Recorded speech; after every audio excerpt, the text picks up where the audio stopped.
सार्वजनिक मीटिंग में कहता हूं, जितना अवशेष निदेशालय पर लंबित थे इस वर्ष इन्होंने पूरा अवशेष निर्गत कर दिया।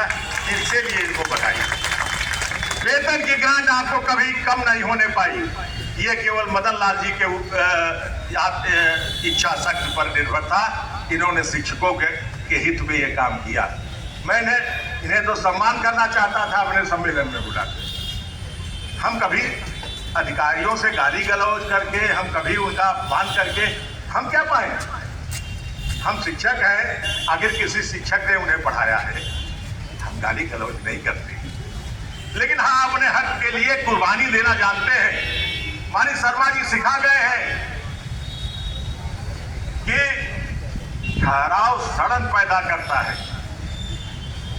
अब किसी जगह ठहराव नहीं होना चाहिए, गतिवान संगठन होना चाहिए। अब गतिवान संगठन का यह दायित्व है कि अपनी शिक्षकों की समस्याओं के निराकरण के लिए अधिकतम सीमा तक जाकर अपनी कुर्बानी दे। मैं डायरेक्टर साहब एक लाइन पढ़ के एक ज्ञापन तो कहिए पढ़ दूं, पढ़ूं? मान्यवर महोदय, माननीय मुख्यमंत्री जी को है आपके द्वारा शिक्षा निदेशक कार्यालय जी के धरने पर शिक्षा निदेशक माध्यमिक उत्तर प्रदेश के माध्यम से माननीय मुख्यमंत्री उत्तर प्रदेश। इसी प्रकार 3 ज्ञापन है, एक माननीय मुख्यमंत्री जी को, एक माननीय शिक्षा मंत्री जी को, एक अपर शिक्षा निदेशक अपर मुख्य सचिव उत्तर प्रदेश शासन। आप हमारे मुखिया हैं, डायरेक्टर माने मुखिया, याद रखिएगा। डायरेक्टर साधारण पद नहीं होता। ये हमारे परिवार के सबसे बड़े हैं, परिवार का अंग मानते हुए, और इनसे अपेक्षा भी यही रहती है कि हमारा हित पोषण करेंगे। हम गलत बात कभी कहेंगे नहीं, गलत आपसे कराने आएंगे नहीं, लेकिन सही बात के लिए आपके सामने धरना और प्रदर्शन करेंगे, आपके सामने नंगाई करेंगे।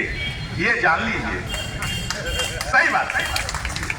गलत नियुक्ति कराने आओ, गलत किसी का व्यवहार करूं तो आप कह दीजिए अरे क्या विधायक जी आप, अरे विधायक अब कहाँ हो, कह दीजिए अध्यक्ष जी ऐसा करिए, ये ठीक बात नहीं है। लेकिन सही बात को आप स्वीकारिए। मैं ज्ञापन पढ़ता हूं मान्यवर महोदय।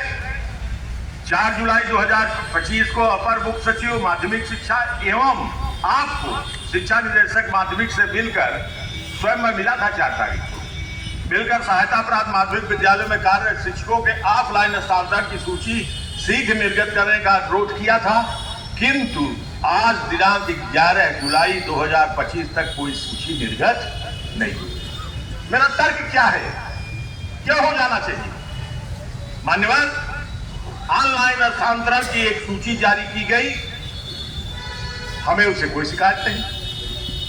ऑफलाइन हस्तांतरण के संबंध में कोई विचार नहीं हुआ, इसकी शिकायत है।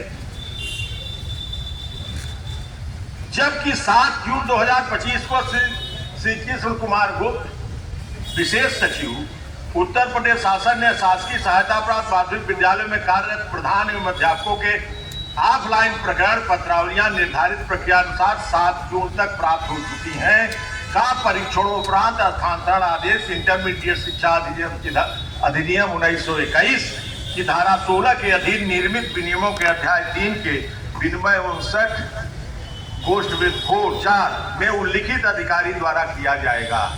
ये अधिकार है कि आपको देता है, डायरेक्टर को देता है। डायरेक्टर अपना एडी माध्यमिक को दे देते हैं, अलग बात है, डायरेक्टर को अधिकार है। बशर्ते, यही एक लाइन गजब का जोड़ दिया, कभी ऐसा नहीं होता था। बशर्ते आज इसी को फंस रहा है। हस्तांतरण आदेश निर्गत किए जाने से पूर्व माननीय मंत्री जी का अनुमोदन प्राप्त कर लिया जाए। गजब हो गया। आप लोगों ने अगर कोशिश की होती तो उनके एक्सीडेंट के पहले अनुमोदन प्राप्त हो गया होता है। मुझे कहने में दुख हो रहा है आपके साथ, अनुमोदन नहीं प्राप्त किया गया। और मैंने टेलीफोन पर बात किया, बाबू ध्रुव कुमार त्रिपाठी जी ने भी बात किया, जब बात किया तो उसने कहा आप भी बात करें। हमारा फोन उठाई और बड़े प्रेम से, भाई बहुत 18 साल का सफर सदन में रहा, सवाल जवाब होते रहे, बात किया उन्होंने। नहीं मैं चाहती हूँ, सब अध्यापक लुट पिट गए हैं, उनका शब्द है, लेकिन हम उनका करेंगे, हम उनका कराएंगे, किसी उनका आश्वासन है, लेकिन आश्वासन आश्वासन आश्वासन अब पानी सर से ऊपर, सर के ऊपर हो गया। ऐसी परिस्थिति में अब धैर्य टूट रहा है।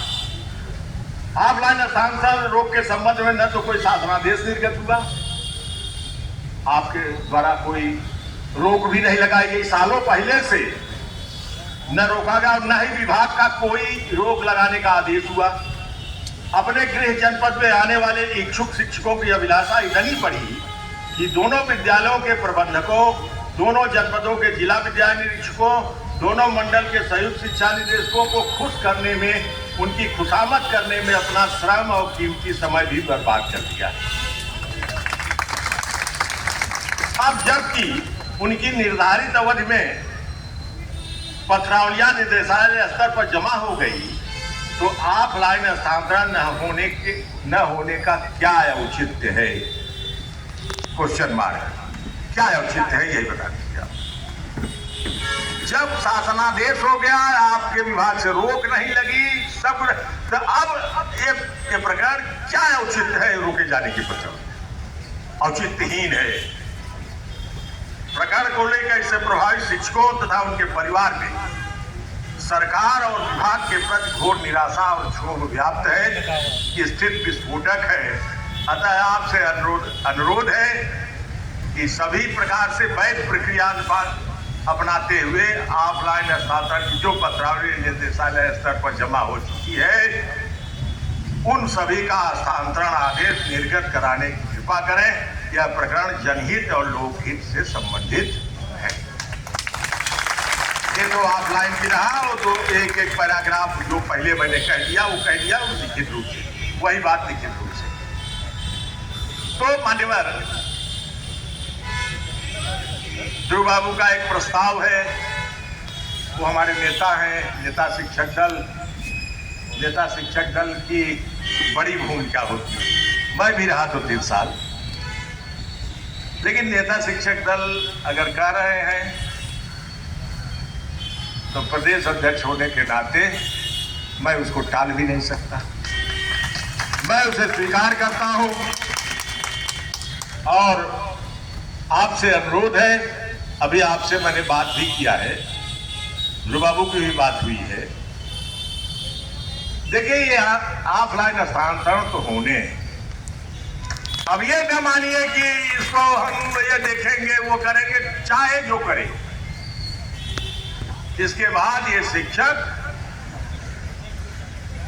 आमरण अनशन तो हम स्वीकार नहीं करेंगे, लेकिन दीर्घकालीन धरना और प्रदर्शन हम स्वीकार करेंगे। दीर्घकाल तक हम घेरेंगे, आपको घेरेंगे। आप मुखिया हैं, आप पहुंचाइए उनके पास, आप कहिए उनसे, वहां हम नहीं जा सकते, वहां चलेंगे तो अभी सड़क आपकी ये पार करें ना, वहीं पुलिस घेर लेगी, लाठी बरसाएगी। लाठी से भी डर नहीं है, लाठी से भी नहीं है, पुलिस घेर लेगी। अगर हम गेट तक जाना चाहें सचिवालय के तो पहुंचने नहीं देंगे, 1000 पुलिस आपको घेरेगी। इसलिए आपको यह प्रकरण